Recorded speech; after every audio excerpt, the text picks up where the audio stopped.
Welcome मेरे बच्चों। Race IAS के इस पटल पर आप सभी विद्यार्थियों का स्वागत है, अभिनंदन है। संस्था सदैव अपने विद्यार्थियों की सफलता के लिए प्रतिबद्ध है, कटिबद्ध है और ईश्वर से प्रार्थना करती है कि हमारा हर विद्यार्थी सफल हो, सार्थक हो। इसी क्रम में आज हम लोग हिंदी की क्लास के लिए मुखातिब हो रहे हैं, तो आइए हम लोग हिंदी की जानकारी करें। परीक्षा उपयोगी हिंदी हम लोगों का टॉपिक रहेगा कि हिंदी पूरी नहीं पढ़नी है, क्योंकि हिंदी तो विराट है, विशाल है। हिंदी का ज्ञान नेति नेति है, नेति न इति, जिसका अंत नहीं है, जिसको कहते हैं ना नेति। तो जो नेति नेति है इसका मतलब हो गया न इति, इसका अ, इसका ई बराबर ए, क्या हो गया? नेति न इति, जिसका अंत नहीं है। ये हिंदी है। एक लेखक का कथन है कि बिहरो बिहारी के बिहारी वाटिका में, चाहे सूर के कुटी में अणि आसन जमाइए, केशव के कुंज में कलोल केल कीजिए, या तुलसी के मानस में डुबकी लगाइए, विविध भाषा भाषी तुम्हें मिलेगा अनन्य सुख। हिंदी के हिड़ोले पर जरा सा चढ़ जाइए। इस हिंदी के हिड़ोले पर जरा सा चढ़ने से ना जो आनंद मिलेगा आपको, उस आनंद क्या है? नेति है, उसका अंत नहीं है। तो मेरे बच्चों, हमें पूरी हिंदी संपूर्ण की स्थिति में नहीं, परीक्षापयोगी हमें वह हिंदी पढ़ना है जो हमारी परीक्षा में हमें सफलता दे सके। तो आइए मेरे बच्चों, हम लोग पहले ये जानें कि हिंदी का कौन कौन सा पार्ट्स हमको पढ़ना है। ठीक है ना? पहले हम लोग इसी पर चर्चा करेंगे, क्योंकि अगर किसी स्थान का एड्रेस नहीं मालूम है तो हम उस स्थान पर पहुंच नहीं पाएंगे। सबसे पहला चीज है कि हम लोग एड्रेस जानें कि हमें हिंदी में क्या पढ़ना है और कैसे पढ़ना है। सबसे पहले मेरे मित्रों, हिंदी में हम अपनी पढ़ाई, पहला विभाग रहेगा उसका व्याकरण, दूसरा विभाग रहेगा उसका काव्यशास्त्र, तीसरा विभाग रहेगा उसका इतिहास, चौथा उसका हम लोग करेंगे भाषा, बोली और लिपि। यहां से हमारे प्रश्न उठ करके आते हैं। काव्यशास्त्र में आएंगे तो काव्यशास्त्र में थोड़ा सा रस पूछ सकता है, छंद और अलंकार। इतिहास में आएंगे तो इतिहास में साहित्य का इतिहास,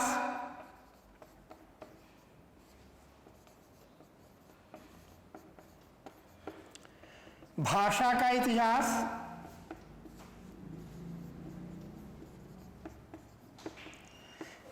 ठीक है। इसी में भाषा के इतिहास में ही भाषा का उद्भव और विकास आदि आ जाएगा। सारे युग आते हैं जहां से एक एक दो दो नंबर के प्रश्न आ जाते हैं, उनको ध्यान रखिएगा। फिर इसके बाद यहां पर भी जब हम आएंगे तो जो भाषा, बोली, लिपि है, उन्हीं का यहां पर भी इतिहास आ जाएगा, और लिपि कैसे कैसे कहां से क्या क्या स्थिति बनाती है। सबसे बड़ा पार्ट, लार्जेस्ट पॉइंट हमको है व्याकरण। ये देखना होगा, क्योंकि सबसे ज्यादा नंबर के प्रश्न यहीं से आते हैं, व्याकरण से। हम लोग स्टार्ट भी व्याकरण से ही करेंगे, क्रमशः उसी को आगे बढ़ाएंगे। अब व्याकरण में जब हम आएंगे तो मेरे बच्चों याद रखिएगा कि व्याकरण 4 पार्ट में बटेगा। व्याकरण 4 पार्ट में हम लोग बांटेंगे। वो कौन कौन से पार्ट्स होंगे हम जरा उस पर भी चर्चा कर लें हम लोग, ठीक है ना। पहला होगा वर्ण, दूसरा शब्द, तीसरा पद और चौथा होगा हमारा वाक्य।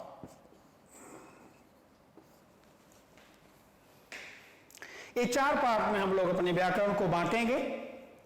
वर्ण, शब्द, पद, वाक्य, ठीक है। यहीं पर एक सवाल भी आता है, पूछा जाता है बार बार, कई बार पूछा हुआ प्रश्न है ये कि भाषा के कितने चरण हैं।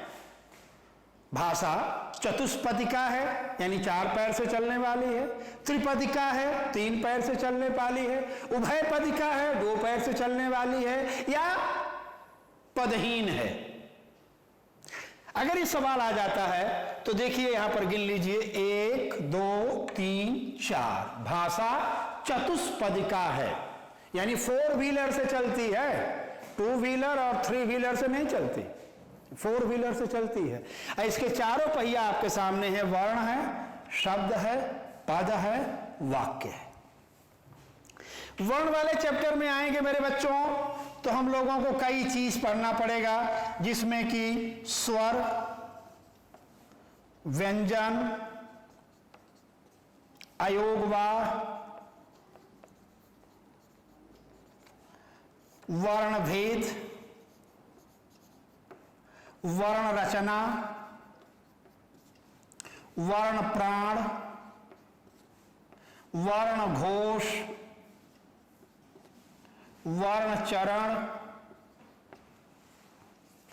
ठीक है ना। इसके बाद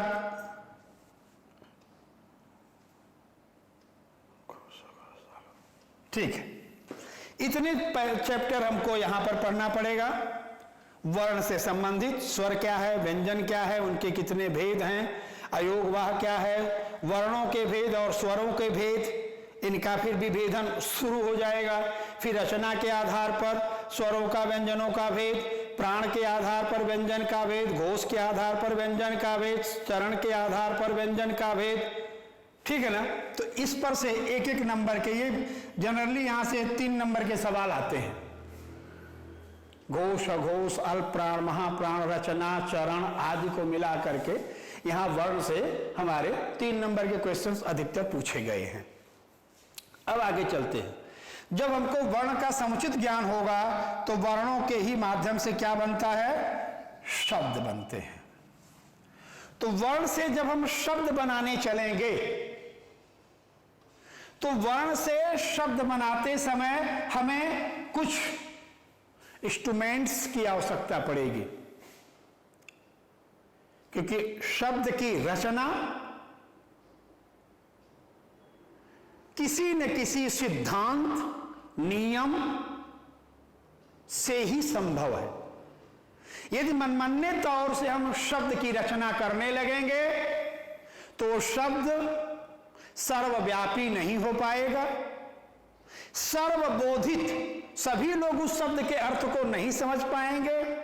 परिणाम कि वह शब्द हमारे समाज में संचरित नहीं हो पाएगा। जो शब्द हमारे और आपके बीच में भाषा विनिमय, भाव के आदान प्रदान में जितना अधिक व्यवहारित होते हैं, संचरित होते हैं, प्रयोग किए जाते हैं, वो शब्द उतना ही सशक्त, प्राणवान, ऊर्जावान और जीवंत माने जाते हैं। जिन शब्दों का संचरण, प्रचलन, व्यवहार संकुचित हो जाता है वो धीरे धीरे डेड हो जाते हैं। जैसे कि हमारे संस्कृत के शब्द, आज संस्कृत के शब्दों का व्यवहार शून्य होता जा रहा है। परिणाम वे शब्द शिथिल होते होते मृत प्राय हो गए।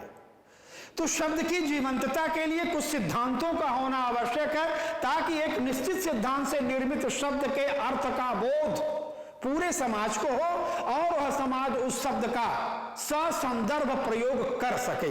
इसलिए कुछ नियम बनाए गए।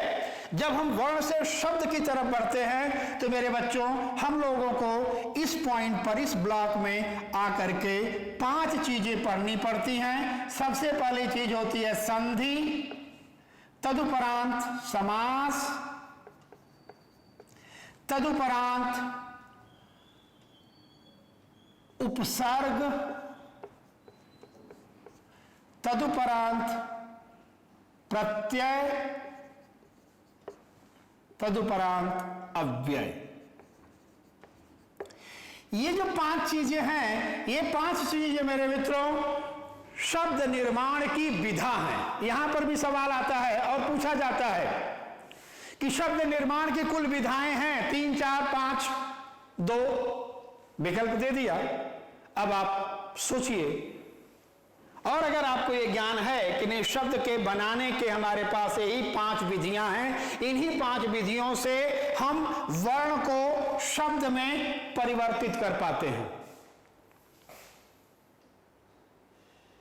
ठीक मित्रों, तो ये वर्ण से शब्द की तरफ चलेंगे तो हमको ये 5 चीजों का भी ज्ञान होना आवश्यक है। और संधि, समास, उपसर्ग और प्रत्यय, ठीक है ना, ये 4 में से हर हाल में 3 से 4 नंबर के प्रश्न हमेशा आए हैं। ठीक मित्रों, अब आगे चलते हैं। जब शब्द हो गया, वर्ण से इनका सहारा लिए, इनका सहारा लेकर के हमने शब्द का निर्माण कर दिया। अब जब शब्द से पद बनाएंगे, अब यहीं पर एक सवाल अगर मैं करूं आप लोगों से कि वाक्य का निर्माण किससे होता है? पद से, शब्द से, वर्ण से या तीनों से? अभी तक जहां जहां पर भी मैं पढ़ाया हूं, बच्चों से सवाल किया हूं, 98 क्या 99% बच्चों ने जवाब दिया है कि वाक्य का निर्माण शब्दों से होता है। नहीं मेरे बच्चों, वाक्य का निर्माण कभी भी शब्द से नहीं होता। वाक्य का निर्माण हमेशा पद से होता है, शब्द से नहीं। एक उदाहरण अगर मैं यहां पर थोड़ा सा लिख रहा हूं, आप देखिएगा। जैसे हमने यहां लिखा राम, रावण, लंका, युद्ध, मारा। ये शब्द है, ये वाक्य नहीं बन सकता। शब्द से अगर वाक्य बनता तो ये शब्द हमने लिख दिया, ये वाक्य नहीं है, शब्द। अब अगर इसी में हम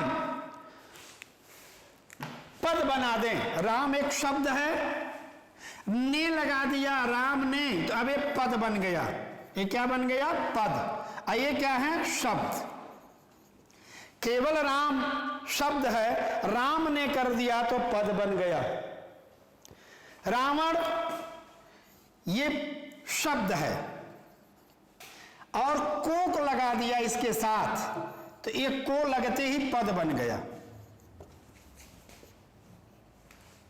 लंका शब्द है, लंका के लगा दिया,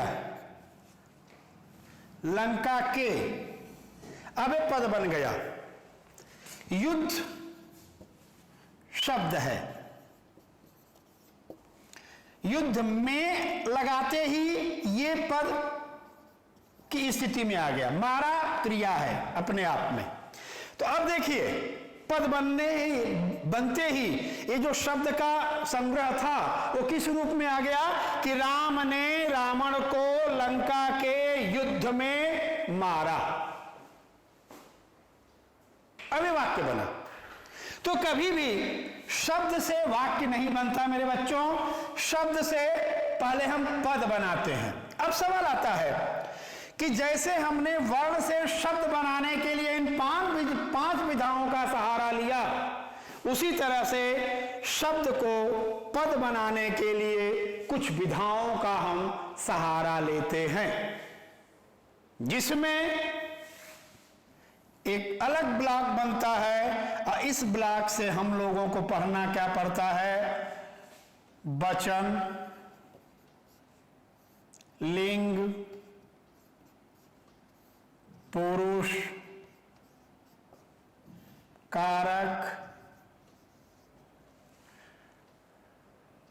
लिंग, वचन, पुरुष और कारक। आपके लेवल के लिए सफिशिएंट है ये। अब हमको यहां पर इतना ये पढ़ना पड़ेगा, लिंग, वचन, पुरुष और कारक। इसी पर आपका संज्ञा, सर्वनाम, विशेषण, अव्यय आदि का भी चैप्टर आ जाएगा, क्योंकि जब हम लिंग में आएंगे तो लिंग की दोनों स्थितियां बनाएंगी, पुरुष में आएंगे तो भी यहां पर दोनों स्थितियां बनेंगी। इसलिए संज्ञा, सर्वनाम, विशेषण आदि भी इन्हीं शब्दों और पदों के मध्य वाले चैप्टर में ही आएगा। ठीक बच्चों, या तो हम उसको यहां पर कर देते हैं कि देखिए संज्ञा, जो पार्ट्स ऑफ स्पीच है वो सारा का सारा यहां पर हमको देखना पड़ेगा। संज्ञा भी, सर्वनाम भी, विशेषण भी, यहीं पर हम आपको पढ़ा देंगे विशेषण और विशेष्य दोनों की स्थिति हम ये कर देंगे। अब इस पद से, शब्द से हमने पद बनाया। अब यहां पर एक सवाल आता है कि शब्द और पद में क्या अंतर है? शब्द और पद में क्या अंतर है? उसका उत्तर है मेरे बच्चों कि यदि शब्द में लिंग, वचन, कारक, पुरुष आदि का कोई भी भाव, चिन्ह, लक्षण प्रकट हो रहा है तो वह शब्द पद कहलाएगा। और यदि शब्द में लिंग, वचन, पुरुष, कारक, काल आदि का कोई भी भाव प्रकट नहीं है, अपने मूल रूप में है, तो वह शब्द कहलाएगा। जैसे एक उदाहरण के लिए मैं यहां पर लिख रहा हूं,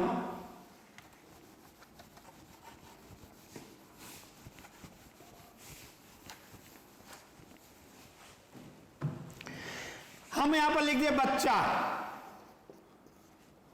ठीक। इसका हमने लिंग बदला, क्या हो गया? बच्ची। इसका हमने वचन बदला, क्या हो गया? बच्चे। हमने इसमें कारक का प्रयोग कर दिया, क्या हो गया? बच्चों। अब देखिए आपके सामने 4 शब्द हैं यहां, बच्चा, बच्ची, बच्चे, बच्चों। यहीं पर अगर प्रश्न करूं कि इनमें से, इन चारों में से शब्द कौन है, तो शब्द इसमें कौन आएगा? बच्चा, क्योंकि मूल रूप में। आप कह सकते हैं कि सर इसमें भी तो लिंग है, अब वचन भी है, बच्चा पुल्लिंग एक वचन है, ये आप कह सकते हैं। अगर ये बच्ची पद है तो बच्चा भी पद होगा? नहीं, क्योंकि बच्ची का निर्माण बच्चे के लिंग परिवर्तन से हुआ है, पर बच्चे का उत्पत्ति किसी लिंग, वचन और कारक से नहीं है। मूल शब्द बच्चा था, जिसका लिंग परिवर्तन हुआ तो बच्ची, वचन परिवर्तन हुआ तो बच्चे, कारक का प्रयोग किया तो बच्चों। क्लियर? तो अब देखिए यहां पर शब्द से पद में क्या अंतर आया कि यदि शब्द में लिंग, वचन, कारक का प्रयोग हुआ है तो वह शब्द पद कहलाएगा, और अगर शब्द में लिंग, वचन, कारक का प्रयोग नहीं है तो वो शब्द रहेगा। ठीक बच्चों, तो अब यहां पर जब हम शब्द से पद की तरफ बढ़ेंगे तो हमको इन चीजों को पढ़ना पड़ेगा। और यहां पर फिर 2 बड़े अच्छे चैप्टर आ जाते हैं, विकारी और अविकारी। ये 2 चैप्टर आते हैं और यहां से सवाल भी आते हैं बहुत जबरदस्त। विकारी और अविकारी की स्थिति में हम लोग जब पहुंचेंगे तो क्या होगा, तो जान लीजिए। यदि कोई शब्द लिंग वचन पुरुष के प्रयोग से अपने फ्रेम, अपनी स्पेलिंग्स, अपने रूप, अपने रचना में परिवर्तित हो रहा है, तो वह क्या कहलाएगा? विकारी। जिनके स्पेलिंग में परिवर्तन आते हैं वो विकारी कहलाएंगे। जैसे यहां पर शब्द था बच्चा, हमने लिंग पर बदला तो देखो इसकी स्पेलिंग और इसके स्पेलिंग में अंतर आ गया, अतः बच्चा शब्द क्या है? विकारी। लिंग लगाने से, वचन लगाने से, कारक लगाने से अगर मूल शब्द अपने रूप में परिवर्तित होता है, रूप में परिवर्तित होने का मतलब उसकी वर्तनी परिवर्तित हो जाए, उसका फ्रेम परिवर्तित हो जाए, उसका स्पेलिंग का परिवर्तित होना, तो विकारी होगा। और अगर शब्द जिस रूप में है, पद की व्यवस्था में भी वह उसी रूप में प्रयुक्त हुआ है, उसकी स्पेलिंग चेंज नहीं हुई, लिंग का परिवर्तन किया तो भी उसी रूप में है, वचन का परिवर्तन किया तो भी उसी रूप में है, कारक का प्रयोग किया तो भी उसी रूप में है, नो चेंज, तो वह क्या कहलाएगा? अविकारी। जैसे हम यहां पर लिख दिया बच्चा, हम यहां पर लिख रहे हैं उप। अब उप का लिंग बदलिए, देखो बदलता है? नहीं। उप प्रधानाचार्य आ रहे हैं, पुल्लिंग एक वचन, उप जहां का था। उप प्रधानाचार्य आ रही हैं, स्त्रीलिंग एक वचन, उप में कोई परिवर्तन नहीं होगा। उप प्रधानाचार्यों ने शिक्षण संस्थान बंद कर दिए, पुल्लिंग बहुवचन, पर उप जहां का तहां है, तो इसमें कोई परिवर्तन नहीं हो रहा, इसलिए उप, प्रति, यथा, तथा, इतः, उतः, परितः, सर्वतः, ये सारे जो शब्द आएंगे वे सारे के सारे शब्द अविकारी कहलाएंगे, जो हमको शब्द और पद के मध्य में यहीं पर पढ़ना होगा। अब पद के बाद आगे बढ़ते हैं बच्चों, ठीक है ना? पद के बाद हमारे सामने आता है वाक्य। जब हम पद से वाक्य की तरफ बढ़ेंगे तो यह वाक्य की भी रचना अपने किसी नियम पर होगा, किसी सिद्धांत पर होगा, किसी एक निश्चित रूप में होगा। तो हमको वहां पर मूल रूप से क्या क्या पढ़ना पड़ेगा, उन पर भी थोड़ा सा हम लोग प्रकाश डालें। यहां पर पढ़ना पड़ेगा हमको कर्ता, कर्म, क्रिया, काल, वाच्य आदि। हम जब पद से वाक्य की तरफ बढ़ेंगे तो हमें इन चैप्टरों को भी यहां पढ़ना आवश्यक हो जाएगा, और हमको यहां से भी प्रश्न मिलेंगे जिनका सटीक उत्तर देना होगा। कर्ता क्या है, कर्म क्या है, क्रिया क्या है, काल क्या है, वाच्य क्या है, इन सब चीजों को हम लोग जानेंगे। तदुपरांत वाक्य पर आएंगे। जब वाक्य पर आएंगे तो यहां पर हम लोगों को वाक्य का भेद, वाक्य की रचना, वाक्य का परिवर्तन, संयोग आदि चीजें यहां पर भी हम लोगों को पढ़ना पड़ेगा। तो मोटे तौर पर मेरे मित्रों, हम लोग क्या क्या पढ़ेंगे, कैसे कैसे पढ़ेंगे, उसके हेतु आपको एक मैं खाका प्रस्तुत किया हूं। यह भी अपने चैप्टर का पॉइंट टू पॉइंट डिटेल नहीं है, एक सरसरी जिसको कहते हैं एक नजरी नक्शा। तो एक नजरी नक्शा हम आपके सामने रख दिए जिससे कि हमें पता लगे कि भाई मेरे दायित्व क्या बनते हैं, इन दायित्वों के निर्वाह के लिए हमें किस सामर्थ्य की आवश्यकता होगी। ठीक है। अब यहां पर हिंदी आपकी आ गई, व्याकरण आपका एक चैप्टर बनेगा, काव्य शास्त्र दूसरा, इतिहास दूसरा, भाषा बोली और लिपि, इसी में आपको बोली क्षेत्र भी पूछा जाएगा, इसको भी ध्यान रखिएगा। जिसमें सबसे अधिक पूछा जाएगा आपसे उत्तर प्रदेश की बोलियां, ठीक है ना, बोली और बोली क्षेत्र भी आ जाएगा। ये उत्तर प्रदेश की बोलियां इस तरह से आपको पूछा जाएगा। तो मेरे दोस्तों, मेरे मित्रों, हम सबसे पहले वर्ण से शुरू करेंगे। वर्ण में इनका भेद क्या है, वर्ण की उत्पत्ति कैसे हुई, वर्ण अपने अस्तित्व में कहां से आया, और ये एक सशक्त भाषा बनाने का सर्वोत्तम माध्यम कैसे है, इस पर भी हम लोग विचार करेंगे। तदुपरांत शब्द, शब्द की परिभाषा, ठीक है, शब्द के भेद, यहीं पर पढ़ेंगे हम लोग। ये चैप्टर जो देख रहे हैं यहां पर आपका आ जाएगा शब्द भेद, राइट।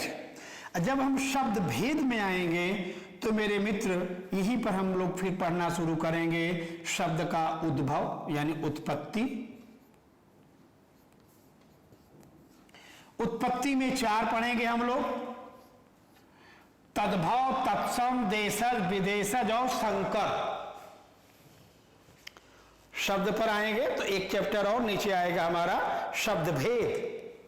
ये शब्द भेद पर सबसे पहला भेद होगा उत्पत्ति के आधार पर शब्दों का भेद।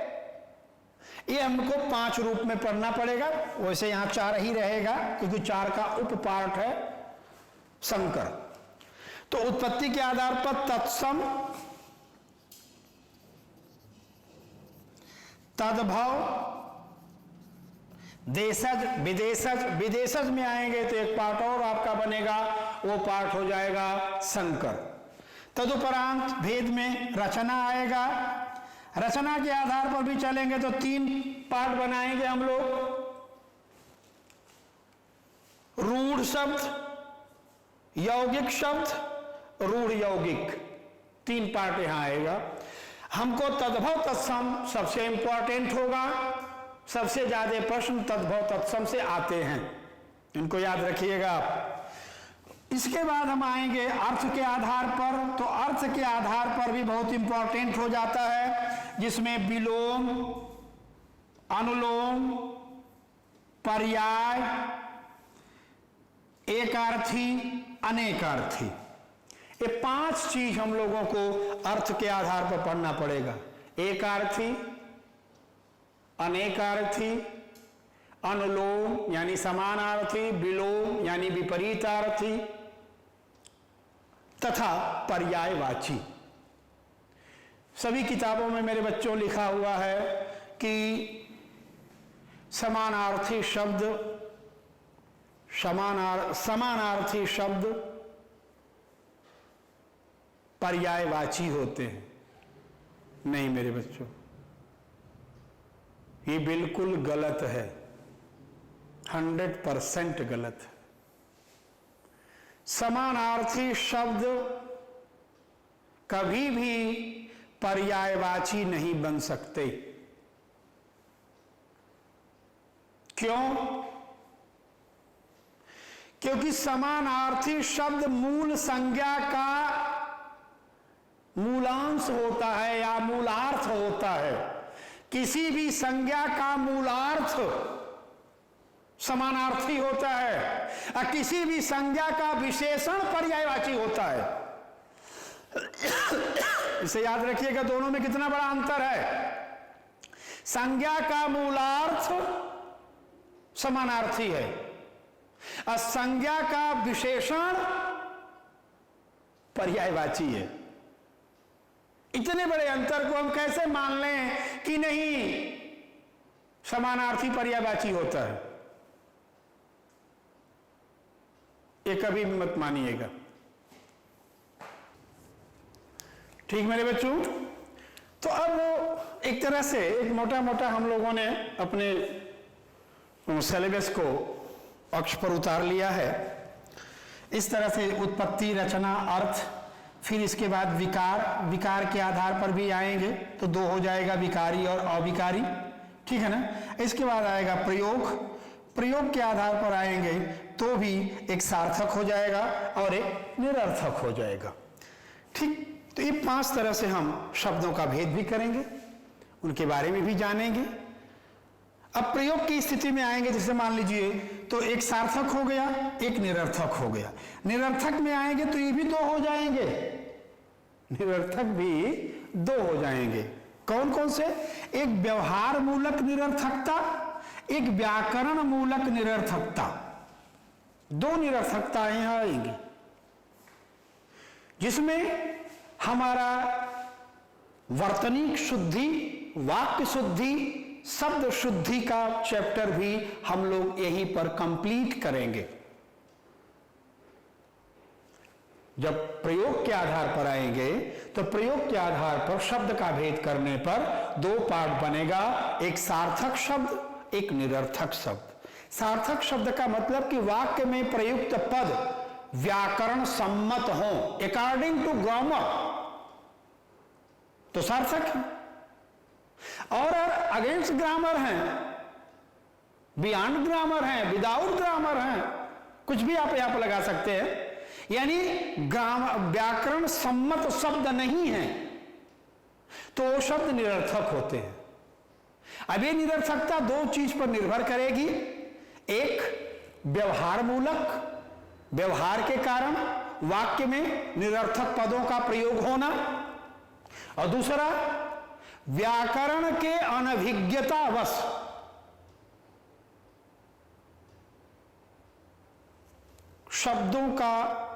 शब्दों के प्रयोग में गलत कारकों का, लिंग का, वचन का प्रयोग कर देना, वो भी शब्द को निरर्थक बना देता है।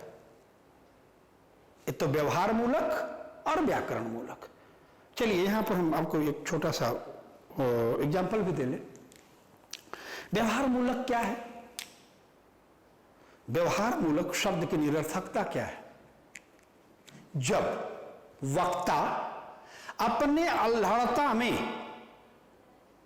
अल्हड़ता मतलब भावावेश, भाव के अतिरेक में, अल्हड़ता में अपने वाक्य में ऐसे शब्दों का प्रयोग करता है जो शब्द न तो वक्ता को अखर रहा है और न ही श्रोता को खल रहा है, भाषा भी बाधित नहीं हो रही है, भाषा का व्यापार श्रोता वक्ता के मध्य सुचारू रूप से संचरित है।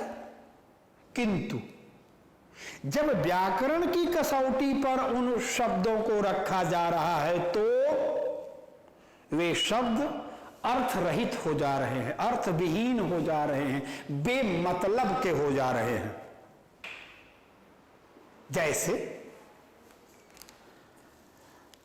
आप लोग अपने सर्किल में बोलते हैं, यार ये पढ़ाई सढ़ाई चलेगी कि कुछ नौकरी चाकरी भी करोगे, है ना? या चल यार हैं पढ़ते सढ़ते साला इतना तो चाय साय पी जाते हैं, कुछ लंच फंच करोगे, ये प्रयोग होते हैं, जनरली हम लोग कर लेते हैं। और ये बात न वक्ता को खलती है, न श्रोता को खलती है, न भाषा बाधित होती है, भाषा अपने व्यापार गंतव्य तक ले जाती है, पर व्याकरण के दृष्टि से वो गलत होता है। तो ऐसे शब्द जब हम प्रयोग में लाते हैं तो प्रयोग के आधार पर हम उन्हें निरर्थक मानते हैं और व्यवहार मूलक निरर्थकता होती है। यहीं पर जब व्याकरण के अनभिज्ञतावश, व्याकरण के अभाव में हम कुछ शब्दों के साथ ऐसे लिंग, ऐसे वचन, ऐसे तुकों का प्रयोग कर देते हैं कि वह उसे व्याकरण से विपरीत बना देती है या व्याकरण सम्मत नहीं रहने देती है। जैसे एक उदाहरण के लिए अगर मैं बोलूं कि भाई खरगोश को काट करके फल दो, तो इसका मतलब क्या हुआ कि पहले खरगोश को ही काट डालो, अब उसको खाने के लिए फल दो, अर्थ का अनर्थ हो गया। किस कारण? कारकीय चिन्हों के गलत प्रयोग से होना क्या चाहिए कि खरगोश को फल काट कर दो, खरगोश को फल काट कर दो। हमने उल्टा कर दिया, खरगोश को काट कर फल दो। क्योंकि जब हम व्यवहार में बातें लाते हैं तो वहां मौखिक भाषा में कामा का प्रयोग करने का जगह नहीं है, बलाघात का जगह है। बलाघात का जब जगह करते तो श्रोता पता ना उस बलाघात का अर्थ निकाले ना निकाले। जैसे एक तो डॉक्टर एक पेशेंट को देखा तो पेशेंट के साथ आए हुए उस गार्जियन से डॉक्टर ने बोला कि भैया रोगी को हिला के दवा पिलाना। डॉक्टर बोला कि रोगी को हिला के दवा पिलाना। अब वो लेकर के अपना पेशेंट घर गया, 4 लोगों को बुलाया, चारपाई पर सोया ही था पेशेंट और उसको खूब अच्छे से हिला रहे हैं सब। किसी ने पूछा भाई क्या कर, कहा भाई डॉक्टर साहब बताए थे कि रोगी को हिला के दवा पिलाना। कह रहे मूर्ख, डॉक्टर ने रोगी को हिलाकर दवा पिलाना नहीं बोला है, रोगी को दवा हिला के पिलाना। तो इस तरह के जब प्रयोग होते हैं तो अर्थ के अनर्थ होने लगते हैं और शब्द अपने औचित्य से रहित हो जाता है, जिस कारण वह क्या कहलाता है, निरर्थक। कभी कभी हम लोग बोल लेते हैं कि नदी के दोनों किनारों पर हरियाली है, ये वचन दोष हो गया। क्योंकि अगर हमको वचन का ज्ञान नहीं है, व्याकरण यानी वचन व्याकरण है, अगर उसका ज्ञान नहीं है तो हम गलत प्रयोग कर जाते हैं। होना क्या चाहिए, नदी के दोनों किनारों पर हरियाली, यानी एक विशेष्य पर हम दो दो विशेषण ठोक रहे हैं, ये गलत है। क्या होना चाहिए, नदी के किनारों पर हरियाली है या नदी के दोनों किनारे हरियाली है। दोनों और किनारों एक द्वुत्य दोष हम लगा करके अपने शब्द के सार्थकता को निरर्थक बना देते हैं। तो इसमें मेरे बच्चों जब हम प्रयोग के आधार पर पढ़ना शुरू करेंगे तो सार्थक निरर्थक ये बहुत इंपॉर्टेंट चैप्टर आ जाएगा। यहीं से वर्तनी शुद्धि, वाक्य शुद्धि आदि का हमें ज्ञान होगा और इस पर प्रश्न भी कम से कम 5 नंबर के आते हैं। यहां पर प्रयोग के आधार पर जब हम आएंगे तो 5 से 6 नंबर के सवाल हमारा यहीं पर आ जाता है। अतः प्रयोग के आधार पर जब शब्दों को पढ़ना शुरू करेंगे तो इस पर इन चीज का होना बहुत आवश्यक होगा। तो इस प्रकार से मेरे बच्चों शब्द के आधार पर जब हम आएंगे, शब्द के चैप्टर में आएंगे तो शब्द के चैप्टर में हम लोगों को लिंग, वचन, पुरुष, कारक आदि ये पढ़ने के साथ साथ उनके विकारी अविकारी, जो यहाँ पर विकार के आधार पर आएगा, शब्द का भेद भी पढ़ेंगे। ये चैप्टर हमारे लिए सबसे इंपॉर्टेंट चैप्टर है मेरे बच्चों और सबसे ज्यादा सवाल यही पूछे जाते हैं। जस्ट ये और ये हमारा मोस्ट इंपॉर्टेंट चैप्टर होगा। आप यूं मान लीजिए कि सिलेबस में पूछे गए कुल प्रश्नों के अनुपात का लगभग 70% प्रश्न या मार्क्स इसी 2 चैप्टर से ही आते हैं। ठीक बच्चों, तो इस तरह से हम लोगों का एक खाका है।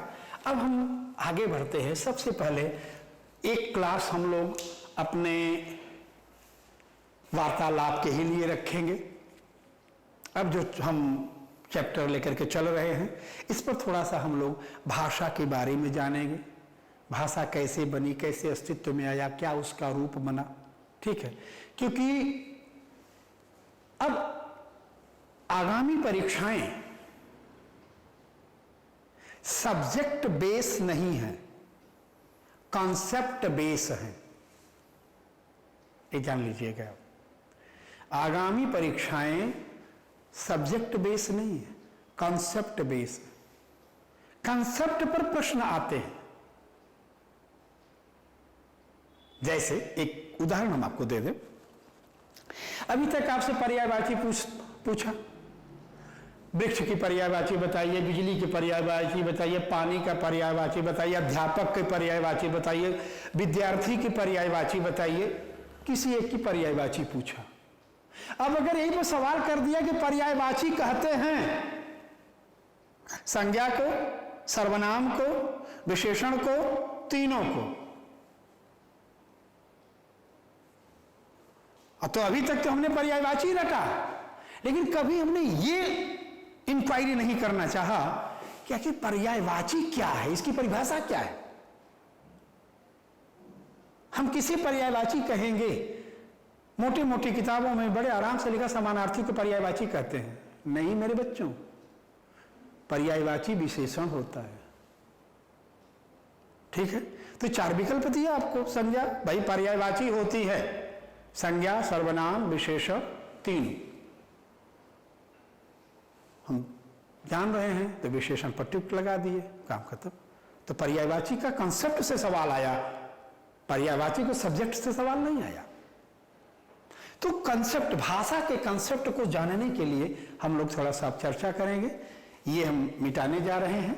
ठीक है मेरे बच्चों, और आइए हम लोग भाषा क्या है, ये आपके इंटरव्यू में भी कई बार सवाल आते हैं भाषा से जनित, क्योंकि हम लोग हिंदी क्षेत्र के हैं और इंटरव्यू में भाषा जनित प्रश्न व्याकरण से ही अधिकतर पूछे जाते हैं।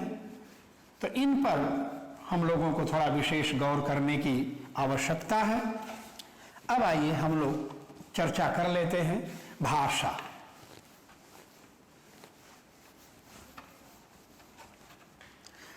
देखिए मेरे बच्चों, हम लोग रूबरू यानी ऑफलाइन क्लास होती तो प्रश्नों का आदान प्रदान भी होता, तो शिक्षण थोड़ा और क्लियर और स्पष्ट और रोचक होता।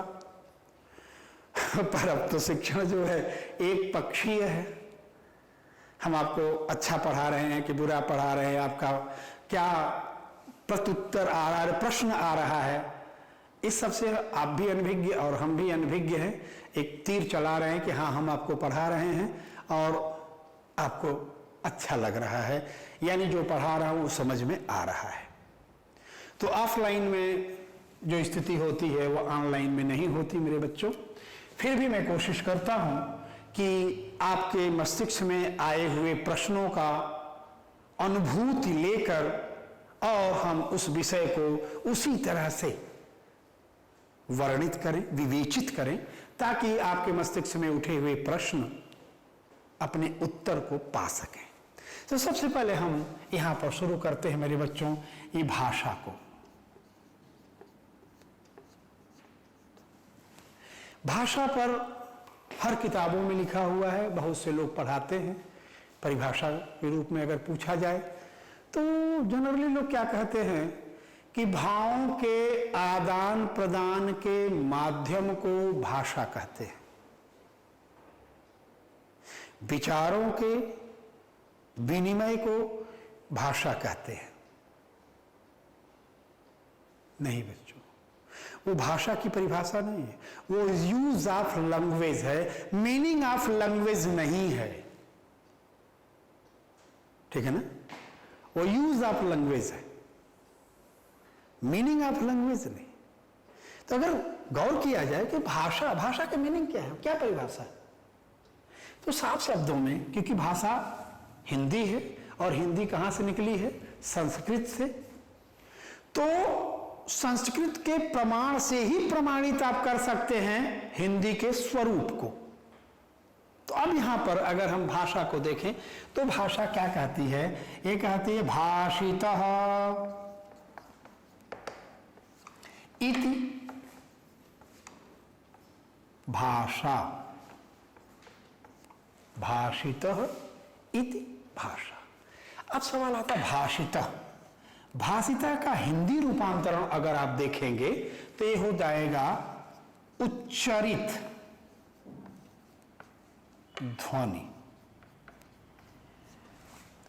भाषिता का मतलब हुआ भाष, भाष माने जो उच्चरित हुआ। अब ये उच्चरित क्या है इसे भी जान लीजिए आप। इसमें 2 पद है, उत और चरित। उत चरित, उत की मीनिंग है श्रेष्ठ और चरित की मीनिंग है आचरण।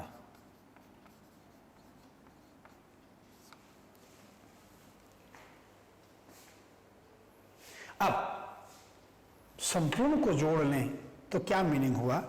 श्रेष्ठ आचरण से सीखकर बोली गई ध्वनि भाषा है।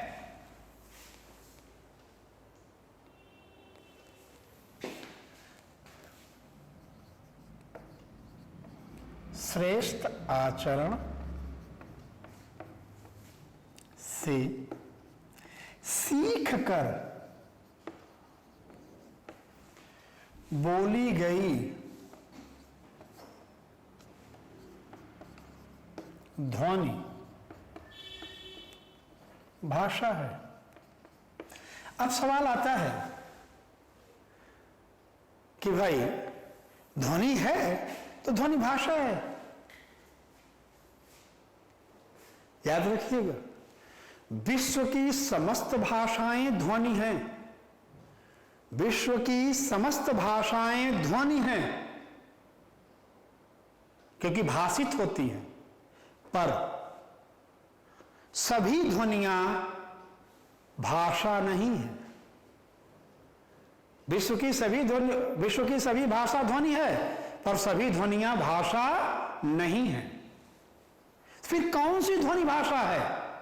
वो है जो श्रेष्ठ यानी उत्तम ढंग से अकॉर्डिंग टू ग्रामर सीखा हूं, प्रयत्न करके जाना हूं, तदुपरांत मैंने उस ध्वनि को बोला है, तब भाषा बनी है। हम लोग छींकते हैं, खखारते हैं, खर्राटे लेते हैं, ये भी तो ध्वनि है। हम यहां पर बजा दिए, ये भी तो ध्वनि है, पर ये भाषा नहीं है। क्यों? क्योंकि इस ध्वनि को हमने सीखा नहीं। जो सीख कर उच्चरित होगी वही भाषा है, जो बिना सीखे उच्चरित हो रही केवल ध्वनि है। इसीलिए आज हम लोग जो बोल रहे हैं, आज से पीछे कहीं न कहीं कभी न कभी सीखे अवश्य हैं। विश्व का कोई एक व्यक्ति ऐसा नहीं है जो बिना सीखे किसी भाषा का प्रयोग कर रहा हो। अतः भाषिता इति भाषा यानी उच्चरित ध्वनि भाषा कहलाती है। उच्चरित ध्वनि कौन सी?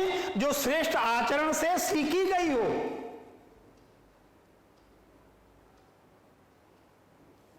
क्लियर मित्रों?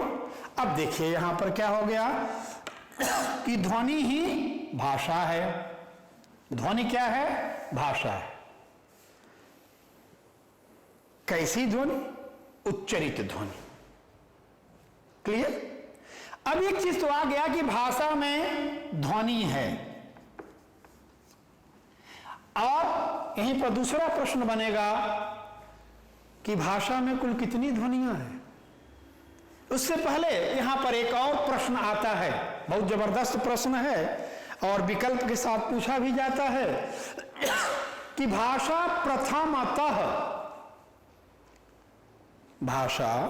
प्रथमतः यानी फर्स्ट स्टेप पर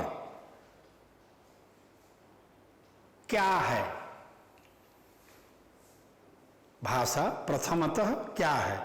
अभिव्यक्ति, अधिगमन, संचरण, अनुगमन।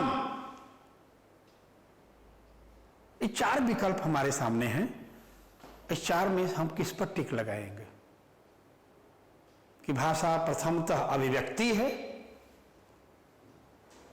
कि अधिगमन है, कि संचरण है, कि विनिमय है? कहां आप टिक लगाओगे? 99% हमारे बच्चे यही उत्तर देते हैं कि भाषा प्रथमतः अभिव्यक्ति है। 99 का मैं बात कर रहा हूं नहीं, भाषा प्रथमतः अधिगमन है। क्यों? क्योंकि भाषा पहले सीखी जाती है, सीख कर बोली गई, तो फर्स्ट स्टेप पर सीखना है। इसलिए कैसे सीखना है? मनमन्ने ढंग से नहीं सीखना है, श्रेष्ठतम। इसीलिए इसको कहा गया अधिगमन। भाषा प्रथमतः अधिगमन है। अधिगमन का मतलब जो वैधानिक रूप से हम प्रयत्न करके सीख रहे हैं, यानी अकॉर्डिंग टू ग्रामर सीख रहे हैं, विदाउट ग्रामर नहीं, अकॉर्डिंग टू ग्रामर। ये जो अकॉर्डिंग टू ग्रामर सीखने की पद्धति है, तकनीकी है, उसी को हम यहां श्रेष्ठ कह रहे हैं। और जो प्रयत्न करते हैं वही आचरण है। तो भाषा फर्स्ट स्टेप पर क्या है? अधिगमन, जो विधिवत ढंग से सीखी जाती है। तो ये प्रश्न कई बार आते हैं, इस पर आप गौर कीजिएगा कि भाषा प्रथमतः अधिगमन है, अभिव्यक्ति नहीं। अब आते हैं कि भाषा एक ध्वनि है। कैसी ध्वनि? उच्चरित ध्वनि। ये बार बार मैं रिपीट कर रहा हूं, भाषा एक ध्वनि है। लैंग्वेज इज ए साउंड, ध्वनि है, क्योंकि वो उच्चरित होती है। मैं बोलता हूं, आप सुनते हैं, तो ध्वनि के माध्यम से ही होता है। अब सवाल आता है कि भाषा में कुल कितनी ध्वनियां हैं? यहां प्रश्न आता है, भाषा में कुल कितनी ध्वनियां हैं? तो कई बच्चे हैं जो स्वर व्यंजन विसर्ग से तुक लगा करके 3 बताते हैं। कोई बच्चे हैं जो ध्वनि को उठा करके नाक, मुंह और क्या बोलते हो, उदात्त अनुदात्त, यहां से ताल मात्रा के आधार पर आ जाते हैं। नहीं मेरे बच्चों, भाषा में कुल 2 ध्वनियां हैं, ठीक है ना? भाषा में सब 2 ध्वनियां हैं। और कौन कौन सी ध्वनियां हैं, इनको भी हम लोग देख लें। यहीं से हम लोग अपने सिलेबस में इंटर करेंगे, ठीक है? भाषा एक ध्वनि है और ये ध्वनियां कितनी हैं? 2 हैं। पहला है स्व प्लस र। स्व माने स्वतः, स्वतः माने अपने आप, र माने उच्चरित होना। स्व र, स्वतः से उच्चरित होने वाली ध्वनि क्या कहलाएगी मेरे बच्चों? स्वर। ध्यान दीजिएगा, ध्वनि कितनी है? 2 है। पहला स्वर, स्व र। स्व माने स्वतः, र माने उच्चरित होना। भाषा की वे ध्वनियां जो स्वतः से उच्चरित होती हैं स्वर कहलाती हैं।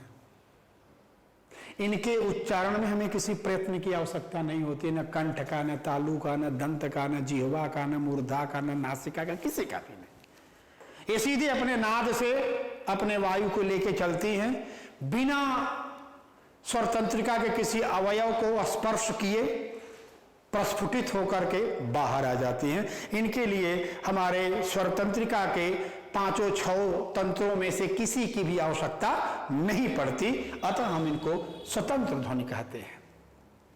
ठीक मेरे बच्चों, तो इसको याद रखना, स्वर क्या है? स्व र, स्वतः से उच्चरित होने वाली ध्वनि। दूसरी ध्वनि आती है जिसको हम कहते हैं वी प्लस अंजन। वी माने विशेष, अंजन माने प्रयत्न।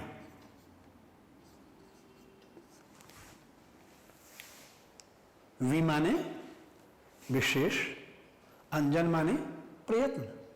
भाषा की वे ध्वनियां जो विशेष प्रयत्न से प्रकट की जाती हैं क्या कहलाएंगी मेरे बच्चों? व्यंजन कहलाएंगे।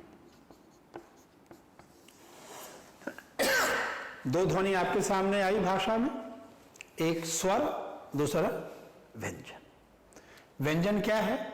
विशेष प्रयत्न से प्रकट होती है। स्वर क्या है? स्वतः से प्रकट होते हैं। ठीक है?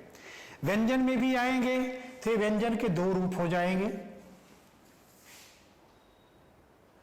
व्यंजन की स्वर रहित दशा, इस पर प्रश्न आया है, कई बार आया है।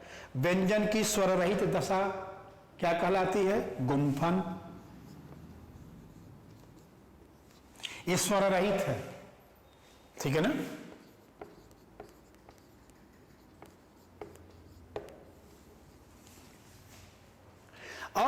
व्यंजन की स्वर सहित दशा क्या कहलाती है? वर्ण,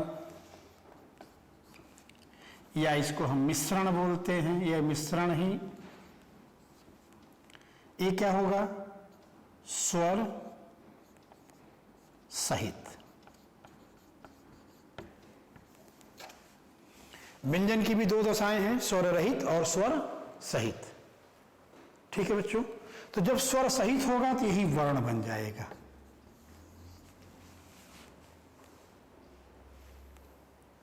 ओके, अब अगर हम आपसे सवाल करें कि स्वर और वर्ण में क्या अंतर है, ये प्रश्न आए, स्वर और वर्ण में क्या अंतर है? कई बार ये सवाल आता है अक्षर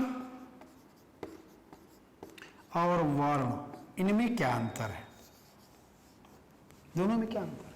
तो अक्षर शुद्ध स्वर होते हैं और वर्ण स्वर और व्यंजन दोनों का मेल होता है। ठीक बच्चों, तो अब हम लोग यहीं से अपने सिलेबस में इंटर करेंगे। अगली क्लास हम लोगों का स्वर व्यंजन से ही, वर्ण से ही हम प्रारंभ करेंगे। यहां पर भाषा जनित व्याकरण से संबंधित जितनी चीजें हैं, ठीक है, उनको लेकर के हम यहां पर पहुंचेंगे। भाषा से संबंधित जो इतिहास आदि है वो लास्ट वाले चैप्टर में हम लोग उसको लेंगे।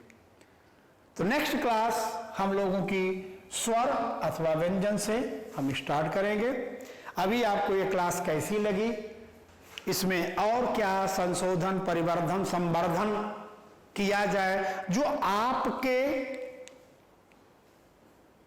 उपयोग के लिए और अच्छा हो, ठीक है, तो आप लोग जैसा इसका विस्तार चाहें, इसका संकुचन चाहें, इसका लेवल बता दीजिएगा। अगर ये लेवल थोड़ा और ऊपर उठाना होगा तो भी उठ जाएगा, नीचे जहां आपकी इसकी बोधता संवर्धन कर सके, क्योंकि प्रयत्न तभी सार्थक होते हैं जब सही हमारे आपके बीच में विनिमय हो। तो अतः आप लोग आज की क्लास पर कैसा लगा और इसमें क्या परिवर्तन संशोधन किया जाए, प्लीज इसको आप लोग अवश्य बताइएगा। ओके मित्रों, तो अब यहाँ क्लास को हम विराम देते हैं और आशा करते हैं कि आप लोग अच्छे से इसको पढ़े होंगे। ओके मित्रों, धन्यवाद।